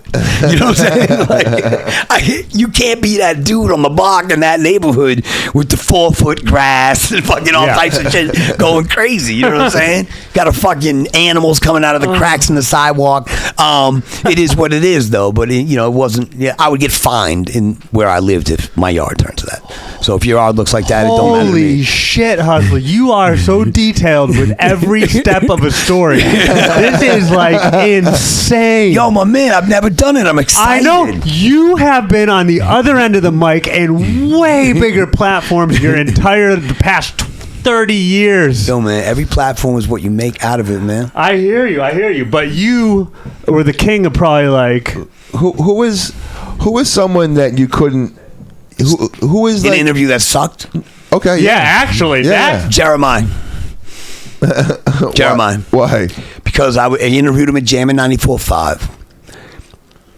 He came in. We sat on the couch. I was doing was it just the audio? I can't remember.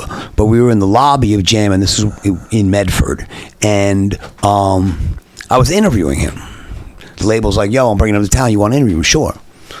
So I'm like, I was like, I think he had Birthday Sex Out was his first single or something like that. So I was like, I'm introducing him in the interview, and I'm like, yeah, man, y'all like that Birthday Sex song or whatever. I got R&B singer Jeremiah here. This motherfucker says, I'm not an R&B singer. What, bro? Then what is it? You feel me? Like, B, you're not at this point, you're not a, what? I mean, if you're not R&B, what are you, right? Bro? Even to this point, yeah. Crossover at that point in time? No, B. You're an R&B singer, and what is wrong with that? But certain people feel like when you use certain words that they feel box like, him in. Yeah, box me in. You limited me. So what did he say? He was just like, "Yo, don't call me that." But yeah, I mean, the interview lasted. After that, 20 seconds. 20 seconds. Oh, damn. I was just, why? Dude, I'm not going to spend my time with you if I think you're a dick. Right. Is there anyone that surprised you that you thought was going to be a dick, and then you interviewed them and you were like, wow, that's really a fucking down-to-earth person, down-to-earth artist? It's a tough question. That's what we're here for. I had the, I understand. I love the line of questioning. You guys are doing for real, though. Thank you. Appreciate it. No problem. We've been going for an hour and a half. Fuck. Yeah, man. Yeah. What's the craziest? Hold on. Don't look off the hook. Yeah. So what was the question again? I asked you, what was someone that was like that you thought was maybe an asshole or something, but completely changed your perspective of them, or the other way around, that you thought was going to be really cool. Yeah. And then, that's what I'm more the interested other perspective. in. Whichever way. Yo, bro, no one was a dick to me, except that dude. Just him. Yep. What's the crazy? You hear that, Jeremiah? Yeah. Right? Yeah. I mean, yo, man, probably he got some good joints. You know what I'm saying? What's the craziest thing you've seen from an artist that we would have heard of? This right here gonna blow your fucking mind. The craziest thing I've seen from an artist. Put my seatbelt on. Right? No, bro, trust me. Playboy Mansion, Dr. Dre, Chronic 2001 album release party. Oh man, here we go. Okay, I'm so jealous right now. At the Playboy Mansion, the Bunnies is there. I'm walking in. I see a white boy and a brother to the right behind a car. As me and my man are walking up the driveway, it was some industry. Obviously Dre. I mean, dude, everybody was at that shit. Tyson. Everybody. Kid I went to high school with was a bartender there. That was like, yeah, what the fuck you doing, man? Right? So it was crazy. That's some Boston shit. Yeah, it's crazy. That's some Boston shit. That's Boston shit. Dude, we walk up. Me and my man. Oh God, he was from Texas. All right, so cool. So we walk up the driveway. We look to the right. There's two people behind a car, right? And I'm like, fuck it, what are they about to rob? What are they sneaking? You know what I mean? You know what happened? You know who it was? Eminem and Proof popping pills, Really? Oh, that's crazy. Damn. Shout out to Eminem because he kicked all that shit, but that's just some real shit. That's what it was, yeah. You know, that's a tough thing. Everyone that's struggling with any type of addiction, man, that shit is hard. If you're doing it, cool. If it's struggling with it, don't give up. Even though for all the drugs that would require you going and hiding behind a car, popping pills wouldn't be the one I'm thinking. Yeah. You know? I have absolutely had to hide behind cars and in cars. Yeah, but you gotta realize this is different. Saying, This is like weed era. Yeah. Anything besides, like, this is the era that, you know, some people that, you know, people that consume marijuana nowadays, like, it is okay to smoke a pipe. Right, some people. Right, back then weed was looked like crack. It was looking like cocaine is today. People think, you know, people use. I guess it's called a bowl or whatever. If someone, nice one, nice one, teacher. If they, you know, if someone had a glass object and a lighter and they were inhaling it, they think it's crack. I think it's crack, man. I know there's 1,000,001 stories about Eminem you want to ask. I know. I want to ask. But we're gonna have to wrap it. There is one more. There's one last thing I do want to ask you because it's super important to not only me. I know it's important to you. Yeah. And you will come back on the show.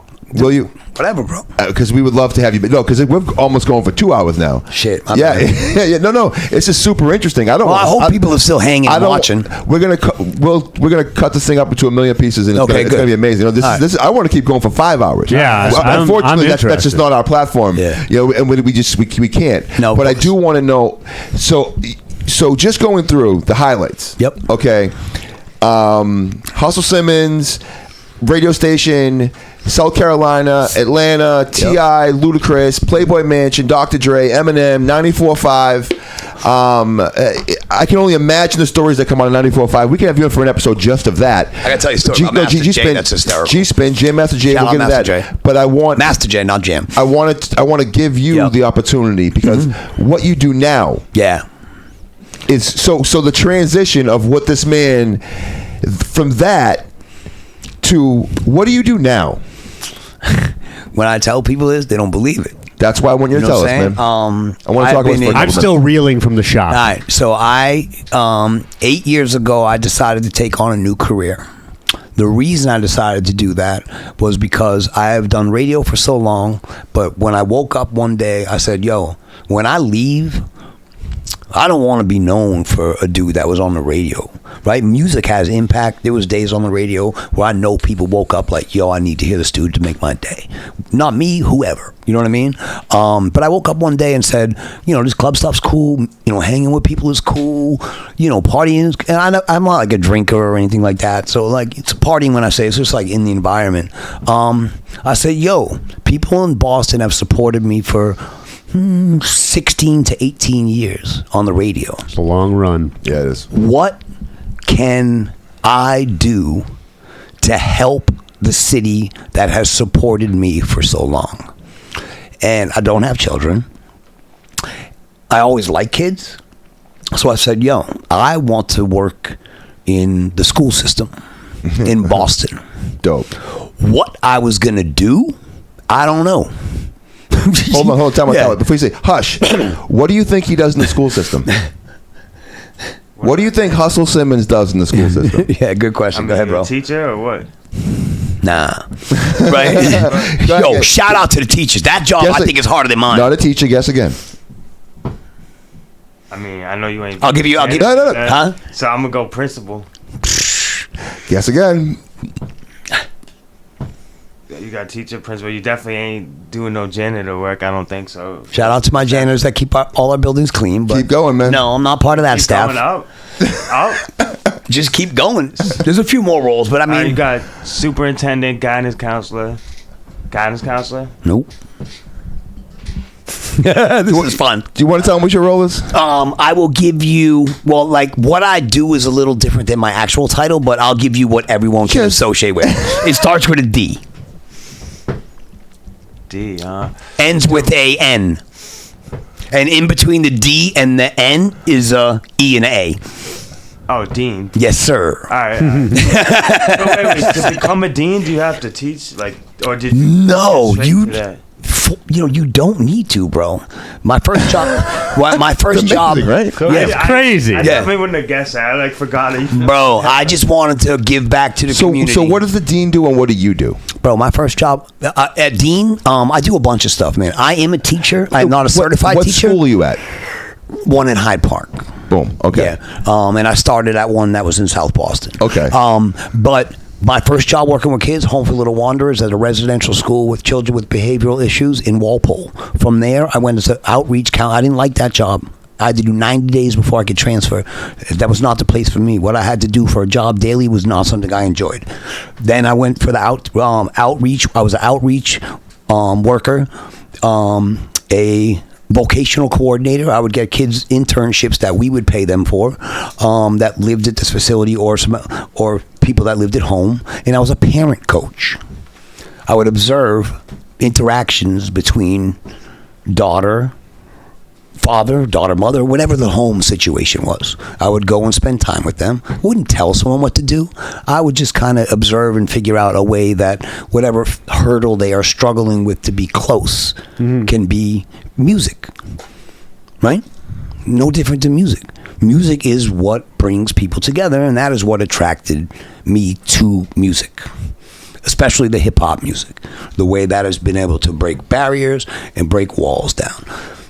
So from there, I had a boss whose wife was a principal at a school. I said, yo, bro, I ain't trying to get no job offer or nothing like that, but I just need to know when I'm clicking on these damn websites and seeing positions, what the fuck words am I looking for? Because what the fuck am I going to do? Definitely not 8, but yeah. You know what I'm saying? So I said, can you set up an informational interview with her for me? She said, cool, I can make that happen. So I went there, told her a little bit about what I've been doing and, and what I do. And she's like, with this school system, people that did dean work, the abbreviation was CFC.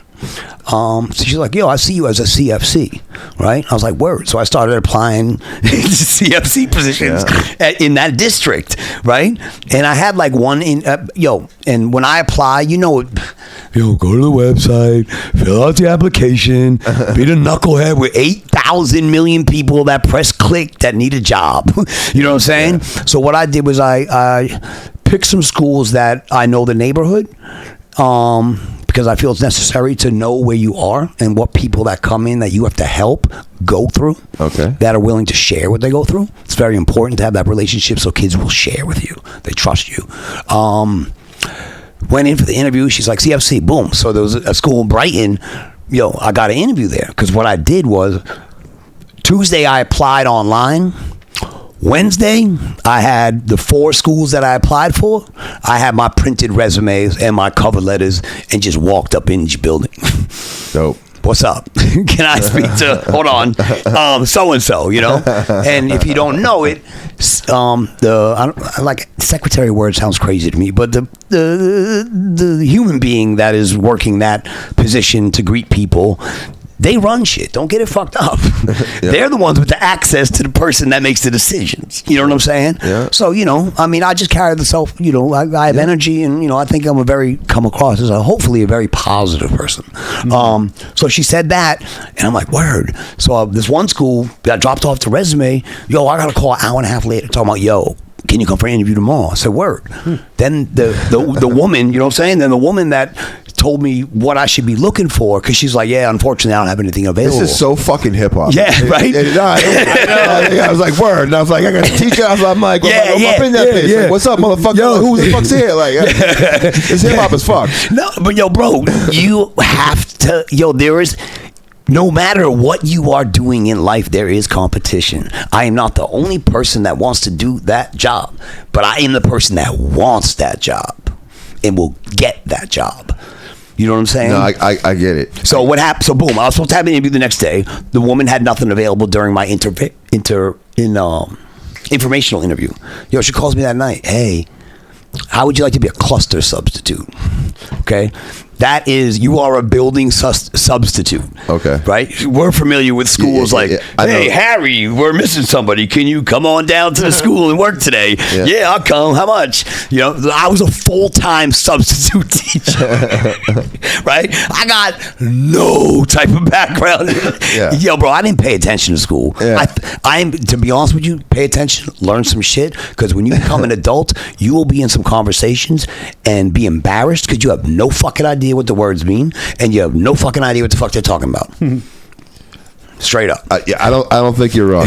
But I got Hush yelling at me. He's doing the. All right, so that's the teaser to where I am now 8 years later from taking that job as a cluster substitute. Can you tell us one story to before we wrap this up? Just one quick story about the satisfaction, like what happens, a good thing that's happened to you in that position, like something positive that's come out of that for you. Yo, man, a good thing happened every minute, bro. Every minute. I am a teacher, Holmes, right? I'm not certified. I ain't got no certificate. Teachers teach in the classroom, and they teach you a subject. I teach you life and how to navigate through it. I love that. You're an extremely passionate person. We have to bring you back. Cool. It's been 2 hours. Sorry if I talk long. No. All my boys, especially G, you be talking. It's been an amazing 2 hours. I can't wait to get you back. I want to ask you a million. I have more questions now than when I started. Cool. Can you since you're gonna have me back, maybe if people want to ask their own questions, they can put it in the comments during this episode. This guy's all about this shit. It's like he's done this before. It's like he's done this before. Yeah. Word up. I'll answer I'm not gonna say everything because there will be some. Do you want to tell anyone where to find you with anything? I mean, I get you're kind of a private person. There's no reason really to look for you at this moment in time. But if there's anything you want to say to anybody, you can look at this camera right here and tell them right now. Yeah. First of all, I would like to say to anybody watching, whether you're in South Carolina, whether you're in Boston, or whether you're anywhere in the world and have ever thought about me or heard about me or we've met or whatever, like, I am nothing without the people that are looking at me right now. Bottom line. You know what I'm saying? That's it. Hey, man, but my social media, I guess we're going in that direction. Yeah, go ahead. DJ Hustle Simmons on Instagram, DJ Hustle Simmons on TikTok, DJ Hustle Simmons on Snapchat, Cory Hill, COREYHILL as the main name for Facebook. If you're looking for me on Snapchat and TikTok, I am still waiting for someone to show me how to open it and use it. But as a DJ, no matter what comes out, bro, you better grab your name. Yeah. I don't know how to use the shit, bro. Yo, snap me or whatever. I'm like, yo, bro, I got it. I've never opened it. Except to log in and create a account. I don't. We have him running on TikTok. I don't know how to fucking do that shit either. Yeah. And all my stuff's private. Hush is. It's all private. Our secret weapon. Then we're gonna get this camera right here going, and when we do, well, it's gonna take a second because we are. There it is. Boom. Wait. You can just look at that one right there. Doesn't make a difference. Look right there. There we go. Bang. We are the Big Dookie Chain, and we are here with Hustle Simmons, and we would like you to like and subscribe for more content, new content added daily, full interviews added weekly. That's what it is. That's what it's going to be. Sense lives, Marty forever. Fuck her chilling. Peace.